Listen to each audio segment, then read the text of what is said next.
an example, again, I've asked many people first their stories and anecdotes about Ajahn Chah's life, and many of the stories they relate where they believe that he showed some psychic power.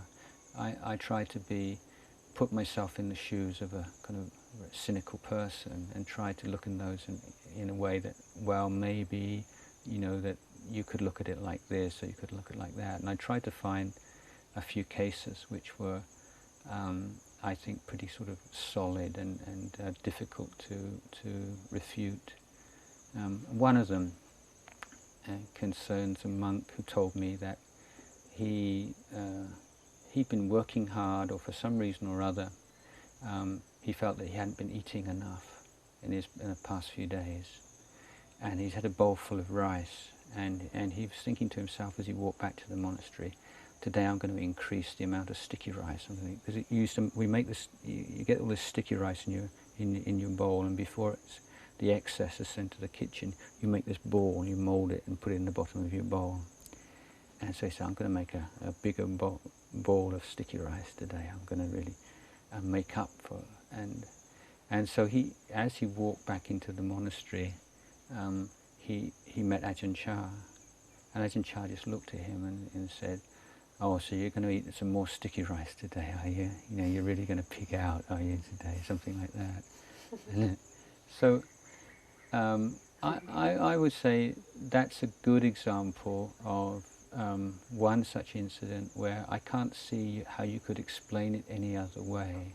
There are some cases where people say he read their minds, where you say, well, no, it could possibly just making a general kind of statement, and this kind of rationale people have for these things. But I think for me, that's a convincing one. And there are many, many, many more. But in the spirit that Ajahn Chah didn't want to stress these things, I also don't want to overemphasize these things, because they're definitely not the heart of training and meditation. In fact, they can be quite distracting. But of the psychic powers that teachers possess, that's probably the most useful one, the ability to read people's minds. And certainly if monks in a monastery believe that their teacher can read their minds, it can make them a lot more careful about what they do and think than otherwise. So whether or not it's true or not, it certainly has quite a good result. Although I remember reading how a number of monks who went to practice with Ajahn ended up leaving because they couldn't control their minds. They're just so embarrassed that he knew what they were thinking about. They thought they couldn't bear to be in his presence and to think that he knew what was in their minds. So it's not always the best thing.